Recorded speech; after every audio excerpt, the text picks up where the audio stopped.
সম্প্রতি বাংলাদেশের পররাষ্ট্র উপদেষ্টা রাখাইনে মানবিক করিডোর দেওয়ার জন্য বাংলাদেশের নীতিগত সিদ্ধান্তের কথা জানিয়েছে।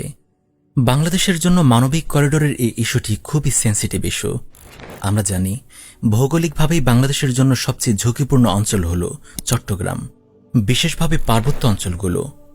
পার্বত্য চট্টগ্রামে একটি খ্রিস্টান রাষ্ট্র গঠনের জন্য বহুদিন ধরেই পাহাড়ি খ্রিস্টান সন্ত্রাসীরা প্রচেষ্টা চালিয়ে আসছে। বিশ্বের যেসব জায়গাতেই জাতিসংঘের মানবিক করিডোর স্থাপিত হয়েছে, সেখানেই নিরাপত্তাজনিত সংকট ও অস্থিতিশীল পরিবেশের জন্ম হয়েছে। পাশাপাশি সেখানে বৈশ্বিক পরাশক্তিগুলোর প্রক্সিওয়ারের মাঠও তৈরি হয়েছে। আমাদের সামনে যদিও মানবিক করিডোরের ধারণাটিকে সম্পূর্ণ সংঘাতপূর্ণ অঞ্চলে বেসামরিক জনগণকে সাহায্য পৌঁছানোর নিরপেক্ষ একটি উপায় হিসেবে উপস্থাপন করা হয়, কিন্তু একাধিক ঘটনায় দেখা যায় জাতিসংঘ, রাশিয়া, মার্কিন যুক্তরাষ্ট্র বা অন্যান্য বৃহৎ শক্তিগুলো এই করিডোরকে কৌশলগত স্বার্থ হাসিল, প্রক্সি যুদ্ধ চালানো বা সশস্ত্র গোষ্ঠীগুলোকে সহায়তা করার জন্য ব্যবহার করেছে।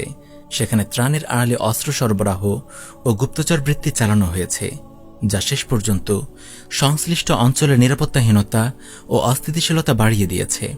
1991 সালের গালফ ওয়ারের পর ইরাকের উত্তরাঞ্চলে জাতিসংঘের অনুমোদনের ছত্রছায়ায় একটি নো-ফ্লাই জোন ও মানবিক করিডোর স্থাপন করে যুক্তরাষ্ট্র ও মিত্ররা, যা ছিল মূলত কুর্দি অধ্যুষিত অঞ্চল। কিন্তু কুর্দিদের রক্ষার নামে সেখানে একটি স্বাধীন কুর্দি প্রশাসনিক অঞ্চল তৈরি হলেও পরে তা পিকেকে ও ওয়াইপিজির মতো বিচ্ছিন্নতাবাদী ও মার্কিনপন্থী গোষ্ঠীগুলোর ঘাঁটিতে পরিণত হয়। এই অঞ্চলে তুরস্ক, ইরাক ও সিরিয়ার মধ্যে নিরাপত্তা জটিলতা তৈরি হয় এবং আমেরিকা সেই উত্তেজনা ব্যবহার করে দীর্ঘমেয়াদী সামরিক ঘাঁটি স্থাপন করে। এটি ছিল মিডল ইস্টে মার্কিন স্থায়ী উপস্থিতির চাবিকাঠি। আবার 1992 থেকে 95 সালের মধ্যে বলকান যুদ্ধ চলাকালে জাতিসংঘ ও পশ্চিমা শক্তিরা সেফ জোন ও হিউম্যানিটেরিয়ান করিডোর প্রতিষ্ঠা করে সেব্রেনিকায়।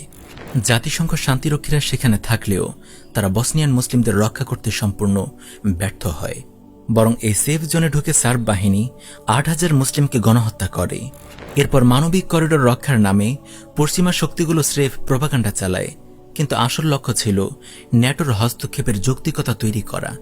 এমন ভুরি ভুরি উদাহরণে ভরপুর রয়েছে ইতিহাস, যেখানে মানবিক করিডোর মূলত নিজেদের সামরিক স্বার্থ হাসিলেই সম্পূর্ণ ব্যবহার করা হয়েছিল। আমেরিকা বাংলাদেশকেও সেই ফাঁদে ফেলতে চাচ্ছে এবং নিজেদের স্বার্থে ব্যবহার করতে চাচ্ছে। রাখাইনে মুসলিমদের জন্য প্রকৃত অর্থে লড়াইকারী ছিল আরসা, কিন্তু আমেরিকার পরামর্শে অন্তর্বর্তীকালীন সরকার সেই আরসার নেতা আতাউল্লাহ আবু আম্মার জুননিকে আটক করে রেখেছে।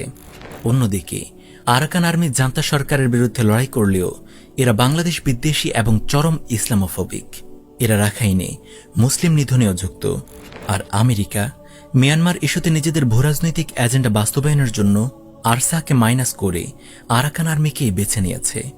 বর্তমান মিয়ানমার ইস্যুটি বৈশ্বিক পরাশক্তিগুলোর একটি ছায়া লড়াই ক্ষেত্রে পরিণত হয়েছে।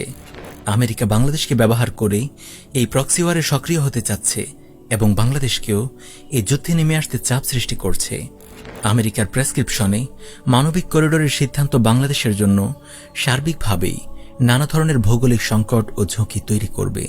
একই সাথে আরসাকে মাইনাস করে আরাকান আর্মির মতো মুসলিম বিদ্বেষী বাহিনীকে শক্তিশালী ও প্রতিষ্ঠিত করা রাখাইন সহ মিয়ানমারের মুসলিমদের জন্য হুমকি হয়ে থাকবে। এটি বাংলাদেশকে বৈশ্বিক পরাশক্তিগুলোর প্রক্সিওয়ারে লিপ্ত করে দিবে। পার্বত্য চট্টগ্রামে স্বাধীন খ্রিস্টান রাজ্য গঠনের সুযোগ তৈরি করবে। সব মিলিয়ে ইসলাম, মুসলিম ও বাংলাদেশের অখণ্ডতার জন্য চরম হুমকি হয়ে উঠবে। মূলত বর্তমান অন্তর্বর্তীকালীন সরকার আমেরিকার ম্যান্ডেটে বাংলাদেশের ক্ষমতায় বসেছে। বাংলাদেশের মানুষ যখন দিল্লির গোলামি থেকে মুক্ত হতে চেয়েছে, তখন সরকার এই দেশ ও কওমকে ওয়াশিংটনের দাসত্বে বন্দী করার পায়তারা করছে। আমেরিকার প্রেসক্রিপশনে দেশের অখণ্ডতা ও নিরাপত্তাকে আমেরিকার কাছে জিম্মি করে দিতে চাচ্ছে। আমরা এই দেশের আপামর মুসলিম জনতাকে আহ্বান করব, আমরা যেমন দিল্লির দাসত্বের ব্যাপারে সতর্ক আছি, ঠিক তেমনি ওয়াশিংটনের গোলামির ব্যাপারেও আমাদেরকে সতর্ক ও সোচ্চার থাকতে হবে। দিল্লির প্রেসক্রিপশনে যেমন কেউ এই দেশ চালাতে পারবে না, আমেরিকার প্রেসক্রিপশনেও কাউকে এই দেশ চালাতে দেওয়া যাবে না।